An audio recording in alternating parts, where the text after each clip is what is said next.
Salam jumpa lagi dalam studi Al-Quran. Kali ini kita akan membahas tentang teori geosentris yang ada dalam Al-Quran.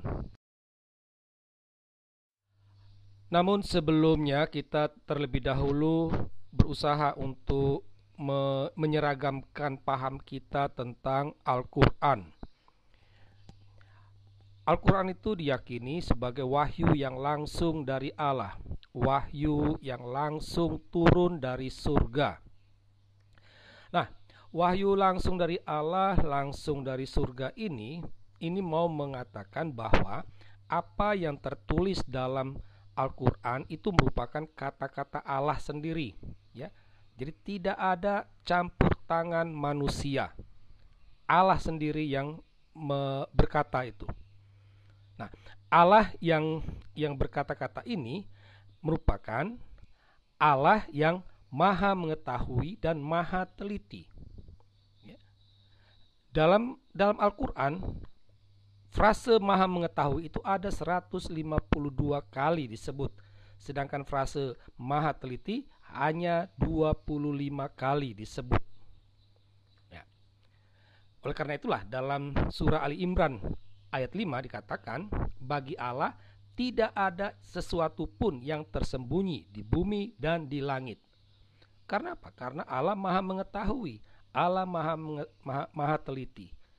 Apa yang diketahui Allah, itulah yang disampaikan kepada manusia, dan itu menjadi Al-Quran. Yang berikut adalah kitab kebenaran. Kebenaran ini berarti dasarnya karena Allah yang menyampaikan itu adalah maha benar. Karena itulah apa yang tertulis dalam Al-Quran itu tidak salah, ya, tidak salah. Dia harus benar. Ya. Yang berikut, kitab yang jelas. Jelas di sini artinya terang benderang. Allah sudah memudahkan, ya, memudahkan wahyunya sehingga tidak membutuhkan banyak tafsir-tafsir yang begitu ribet. Nah, itulah paham tentang Al-Quran.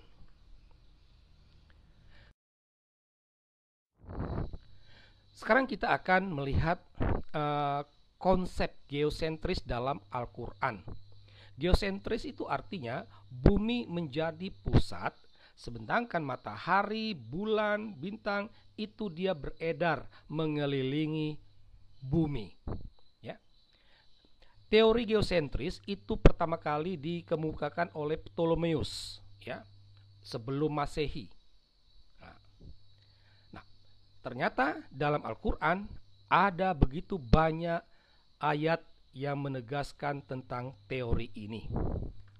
Kita lihat surah Fatir, Ar-Ra'd, dan Luqman.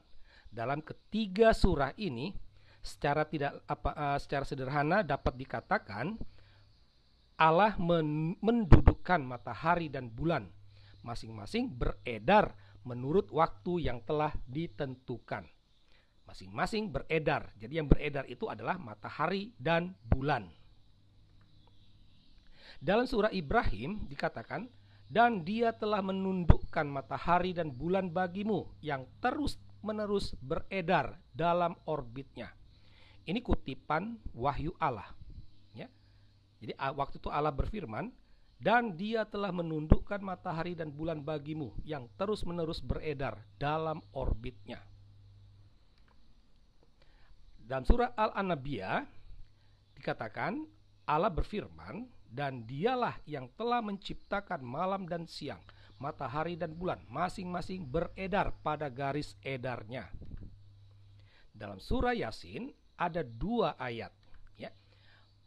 Matahari berjalan di tempat peredarannya, itu ayat 38, dan masing-masing beredar pada garis edarnya, itu ayat 40. Dan terakhir surah Ar-Rahman, matahari dan bulan beredar menurut perhitungan. Nah, inilah kutipan-kutipan wahyu Allah yang menegaskan teori geosentris ada dalam Al-Quran. Dengan demikian dapat dikatakan Al-Quran mengakui teori geosentris. Nah, bagaimana kalau kita perbandingkan dengan ilmu pengetahuan? Sekarang publik sudah meninggalkan yang namanya teori geosentris tersebut.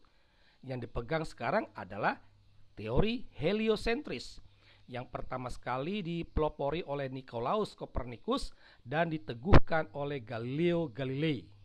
Ya. Nah, teori heliosentris itu artinya bumi yang beredar, ya, mengelilingi matahari, ya, bukan sebaliknya, ya. Nah, berangkat dari sini ya bisa dikatakan Al-Quran salah, ya, Al-Quran salah, karena Al-Quran tadi mengatakan geosentris, padahal dunia sekarang mengakui heliosentris, maka bisa dikatakan Al-Quran salah. Nah, muncul problematika Al-Quran di sini, ya. Jika Al-Quran itu dianggap sebagai wahyu Allah, maka harus dikatakan Allah tidak maha tahu dan tidak maha teliti. Karena terbukti sekarang orang sudah tinggalkan geosentris. Itu. Yang kedua, jika Allah maha tahu dan maha teliti, maka harus dikatakan Al-Quran bukan wahyu Allah. Setidak-tidaknya terkait dengan surah-surah yang berkaitan dengan geosentris tadi, ya, bahwa ayat-ayat tersebut itu bukan wahyu Allah, ya. Itu kalau mau kita berpegang pada Allah itu maha tahu dan maha teliti. Tetapi kalau kita mau berpegang pada Al-Quran itu wahyu Allah, maka konsekuensinya Allah itu tidak maha tahu dan maha teliti. Nah, terhadap kontra ilmu pengetahuan ini muncul yang namanya rasionalisasi Islam, ya. Nah, mereka tetap mengatakan bahwa Al-Quran itu wahyu Allah. Mereka juga tetap mengakui Allah itu maha tahu, Allah maha benar, Allah maha teliti, ya. Nah, berangkat dari itu mereka mulai memaknai geosentris Al-Quran dengan cara yang baru. Mereka mengatakan bahwa itu mau menunjukkan pergerakan matahari dan benda-benda langit lainnya dalam kesatuan galaksi Bima Sakti. Dengan kata lain, mau dikatakan bahwa wahyu geosentris itu merupakan pranubuat pergerakan galaksi Bima Sakti. Ya, memang sekarang ini sudah terbukti. Ilmu pengetahuan juga menegaskan adanya pergerakan, ya, matahari dan benda-benda langit dalam kesatuan galaksi Bima Sakti. Memang benar, ya. Tetapi apakah itu yang dimaksud oleh Allah dalam wahyu-wahyu geosentrisnya? Belum tentu. Kita akhirnya sampai pada jawaban logis sebagai satu kesimpulan, ya. Harus dikatakan bahwa rasionalisasi itu bukanlah kebenaran, tetapi pembenaran, ya, pembenaran. Dengan kata lain, pembenaran sendiri bukanlah kebenaran. Pembenaran itu berarti membuat seolah-olah menjadi benar, padahal memang tidak benar, tapi dibuat seolah menjadi benar. Dan itulah yang terjadi pada rasionalisasi Islam terkait tentang wahyu geosentris tadi. Nah, jadi jika memang benar bahwa wahyu geosentris itu sebagai pranubuat pergerakan galaksi Bima Sakti, maka seharusnya sudah dari awal harus dikatakan soal bintang, planet, dan juga galaksi Bima Sakti. Harus dari awal, ya. Itu. Bukankah Allah itu maha tahu, Allah itu maha teliti, Allah itu maha benar, ya? Bukankah dalam surah Ali Imran dikatakan Allah itu mengetahui, tidak ada yang tersembunyi di bumi maupun di langit. Itu kan. Maka apa yang tertulis ya, apa yang tertulis dalam Al-Qur'an, dalam wahyu geosentris ya dimaknai sebagai teori geosentris. Karena apa? Karena Al-Qur'an itu kitab yang jelas ya.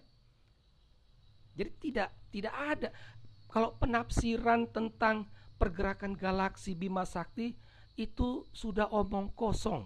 Bukan itu maksud Allah. Yang dimaksud Allah dalam wahyunya itu adalah geosentris.